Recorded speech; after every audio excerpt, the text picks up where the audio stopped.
Always great having my next guest on the show. It's Shameless Don Shainis, who will be back in action on July the 22nd at Cage Titan 60 when he faces Robert Wusstig. Don, how you doing? Ryan, I'm doing fucking great, man. I'm excited. I'm excited to get back in there. I'm excited to have fun again. Yeah, no doubt, man. It's great to have you back. And before we started here, you were dealing with an issue that I deal with very regularly is the contact situation. I ask fighters this from time to time, but since we were talking about this before we started the interview, how difficult is that to compete with contacts in? Because I'm sure if you don't have them in, it's difficult to actually see your opponent. It depends where I'm fighting. So I fought for Bellator in Connecticut, and they were very strict on the contact rule as far as like, hey, can't fight with contacts in. And I'm like, I train with contact in. I started there. I train with contacts in. I should be able to fight with them in, but I ended up fighting kind of blind when I fought for Bellator out in Connecticut. When I fought in Vegas, there was like, hey, did you take your contacts out? I'm like, yeah, I did. And they're like, all right. Um, so we'll leave that at that. But in Massachusetts, no one ever says anything about contacts. So they always pop out in training. If they pop out in a fight, I just deal with it.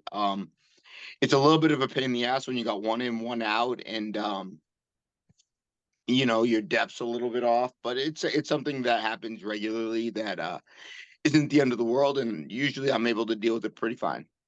When I was sparring once, this is years ago, I got punched in the eye, and my contact went like basically up behind my eye, and it was miserable. It was an awful pain, and it took me forever just to get it out. Has that ever happened? Not in competition. So in competition, normally they just pop out. In training, like it's far more likely that it gets like jammed in an eye, like jammed up there and whatnot. Which sucks because then you're like, ah. But other than that, like competition, I've never had one get jammed. They usually pop out. Okay, yeah, I, miserable. I I'm no, sorry. What were you saying? I was just gonna say I was thinking about getting the LASIK surgery just so I don't have to deal with my glasses or contacts. Yeah, that'd be great. The only problem with that is I've definitely looked into it, but I know it's a few grand, and I also know it's going to put me on the shelf for a few months. So depending on how long it puts me on the shelf, I heard it was 6 months. Um, like I'd be so down for that right after like a big fight, a big payday, but right now I'm not in a financial position or a one to afford it, and two to take that kind of time off. Fair enough, man. Well, we're excited to see you back. This is a short notice opportunity. So when did you find out, and what's the weight at right now? The weight's pretty good. I'm fighting at catch weight, 150. I don't have to kill myself to make weight. I'm in the mid to high 60s, so it's gonna be pretty easy. I didn't want to focus on dieting this whole camp, you know. I got what, 3 weeks left. I found out that I was fighting a week or so ago. And that was kind of like a big thing for me. So I got cut from the UFC last month. I was out training in Vegas. I'm like, all right, my coach calls me. He's like, "All right, you should fight here." I'm like, "I don't know if I want to fight right now. I want to like find a new camp, new team, new this and that." So I was training out in Vegas, and I was loving it. And it just so happened that they were trying to get me on the card out here, and I accepted the fight. And right now, my main focus isn't anything other than have fun, win some money, and look good doing it. So where are you at right now? Are you in New England? Yeah, I'm in Massachusetts at the moment. I'm Okay. about 45 minutes from where I'm going to be competing. So. So what has camp looked like? Who have you been around? Who've been your main training partners so far? So camp kind of varies. So in New England, it isn't there's no one mega gym. So when I've trained elsewhere and there's a gym that has everything you need. New England doesn't really have that. I spend a lot more time driving out here, stuck in traffic, which fucking sucks. But I'm between a few different gyms where most days I'm at Citadel Martial Arts. It's my home gym. That's where I link up with my head coach. That's where I get my mitts. That's where we talk game plan. That's where we talk, we pinpoint some specific things. A couple days a week, I'm doing jujitsu at BTT in Taunton. Occasionally, I shoot up to Lozon's to get some sparring in and train with those guys out there. But so I'm kind of floating around all the main gyms right now in New England. And so will you be going back out west to Vegas to train after this fight? That's my game plan. My game plan's get in there, win this fight, get in before the UFC Boston card. If there's a short notice fallout, hey, I'm right here in town for that fight, August 19th. If not, fuck it, I'll rack up another win, maybe some more belts. I know CES has been hitting me up about their belt. Combat FC has been hitting me up about their belt. I could add a few more to my wall, and the goal is to get back in, whether it be UFC, Bellator, PFL, whatever. I just want to fight for these ONE FC. I just want to fight for these major organizations, get some notoriety, get some respect on my name, because I feel like I was did a little bit dirty in my last few fights. So it is what it is. We'll talk about that. I want to talk about the Jack Jenkins fight and competing Yeah. in Australia, UFC 284. But first, you said that's your goal. Is it more, Don, about wins, number of wins to get back to the UFC, or is it quality of opponent? So right now, I want. I don't care about the quality of my opponent. Right now, I want to go in there and have fun. I'm going to worry about quality of opponent. I want to start knocking off guys slated for the contender series, all these up and comers, my next few fights. I understand this is a big step down in competition, but the game plan is to run through this guy, move forward, and relove the process again. Is that dangerous though? Because you're such a heavy favorite, because you're supposed to go in there and starch this guy, it has to put more pressure on you to go in there and perform, right? Look, at the end of the day, it's still a fucking fight. Every fight's dangerous. I've seen crazy things happen. It is a much higher risk, low reward fight for me, but it's also necessary to rebuild that confidence that I don't want to say got shooken up, but this is a rebuilding my confidence fight. This isn't about wins and losses. This is about get in there, get my shirt off, hear the noise, go through the motions, get my hand raised, and move forward. This fight isn't going to put me back in the UFC, but what it's going to do is set me up for my next two or three big fights. That is. Okay, yeah, fair enough, man. What did you learn from that loss to Jack Jenkins? I mean, that had to have been quite an experience to go to Australia to fight in his backyard. A tough opponent, and obviously he came up short. What did you learn about yourself in that fight? I'm tough as a motherfucker.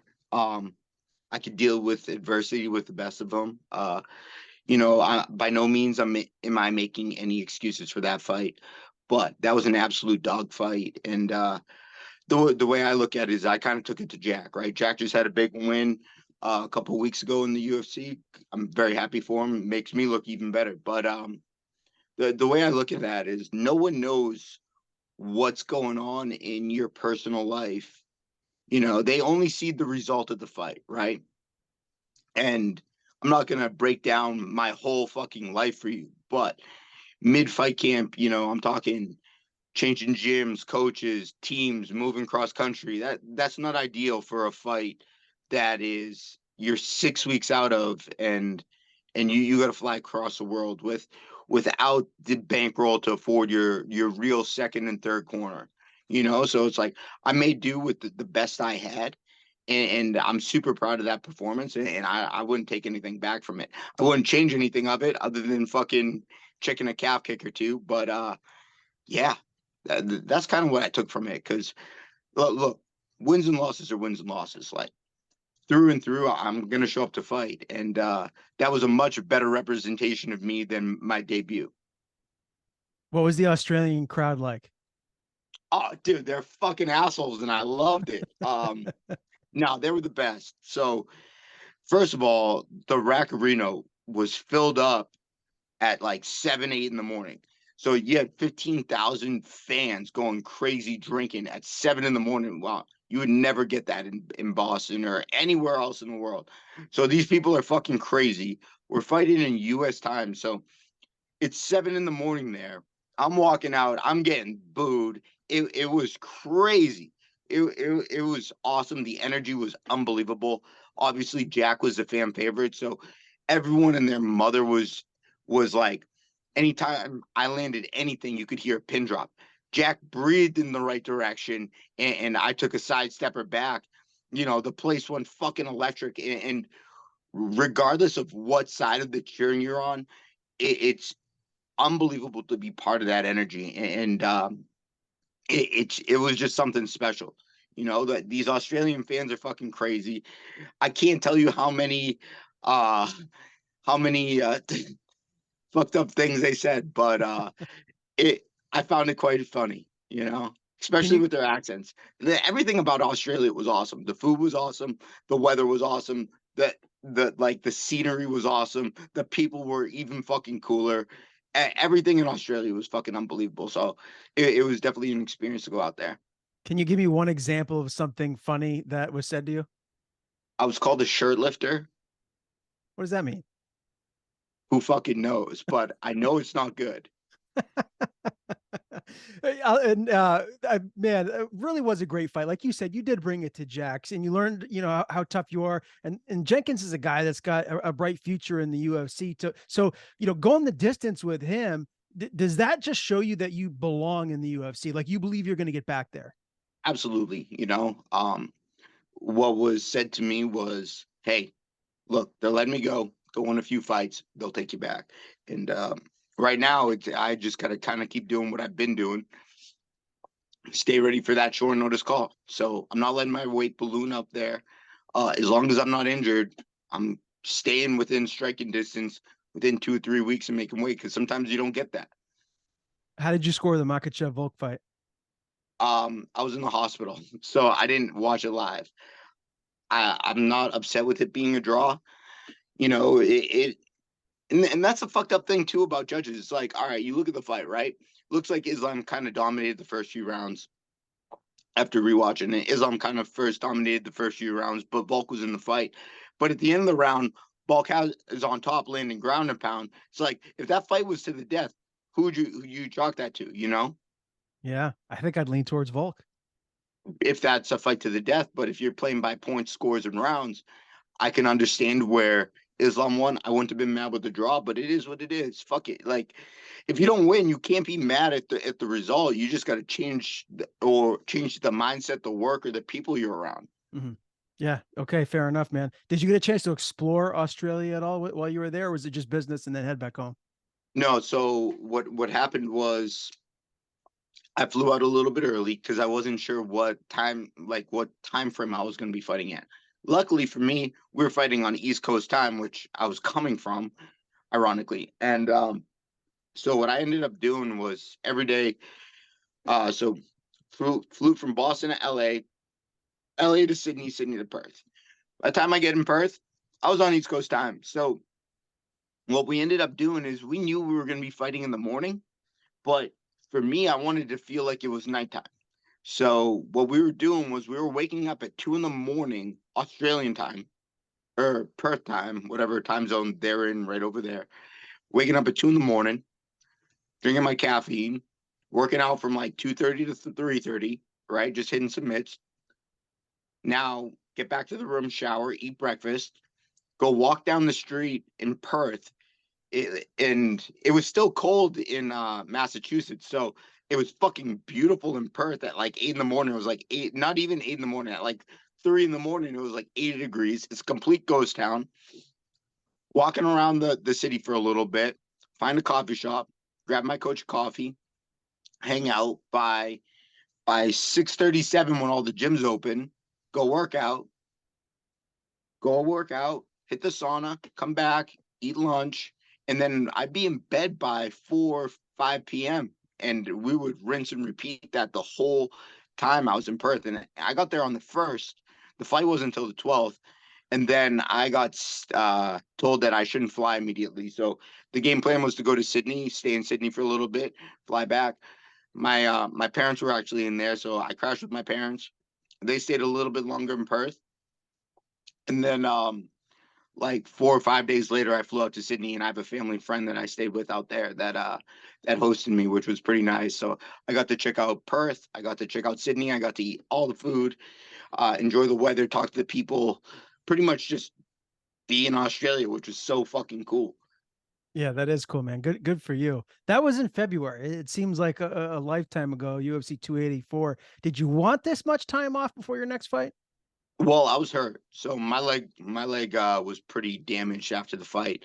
Obviously, like I took some calf kicks, which sucked, bro. That kid kicks like a mule. But I took some calf kicks, and my leg kind of like ballooned and swelled up. So I was on crutches for a little bit.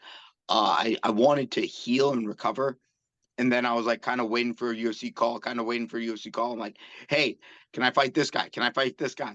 I ran into Dana at the my girlfriend was fighting for um Combat Zone for the Dana White's looking for a fight. So he told me August the UFC was coming to Boston before that got announced publicly.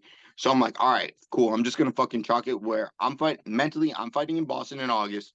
Fuck it. That's what I'm gonna be ready for. So I flew out to Vegas for a week, checked out all the gyms out there, took advantage of the PI, did my PI testing. So I get my PI testing done.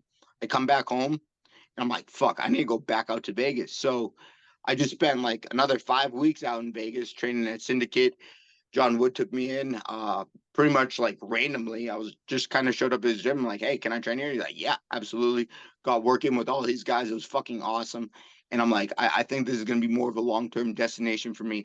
So right now, what I'm trying to do is set up myself physically, mentally, and financially to move over there full time and to train. Very good, man. That's exciting. Let's talk about this fight again. Mm-hmm. Cage Titans 60, July 22nd. It's almost here. Robert Wusstig, 8-13, but again, this is a guy where he's been in there with a lot of high level opposition, so he's a tough fighter. When you look at him and you know his style, what are we going to see at Cage Titans 60?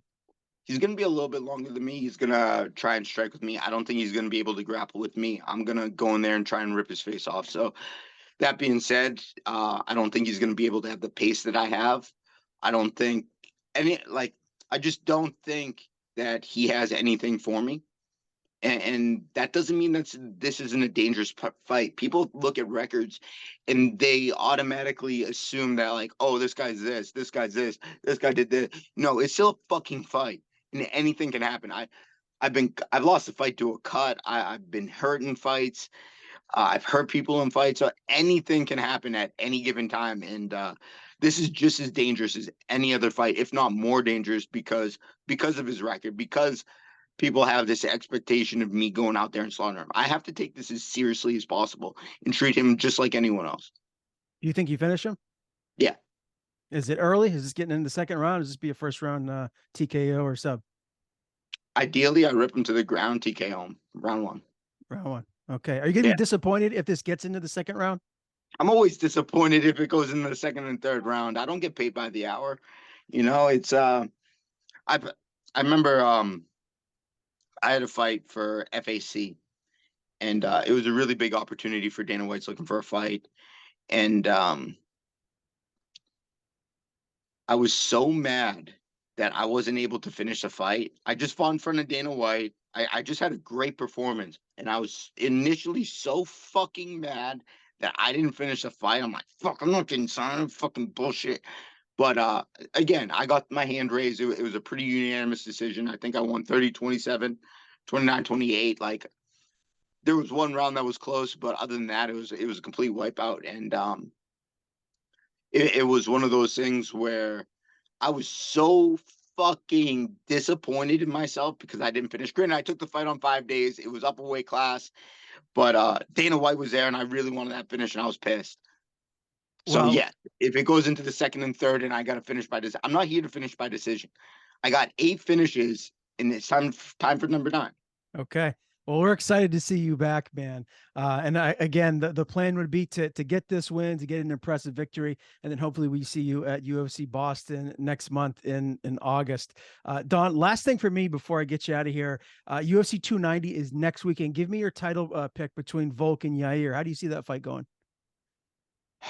Man, dude, Yair's got that it factor.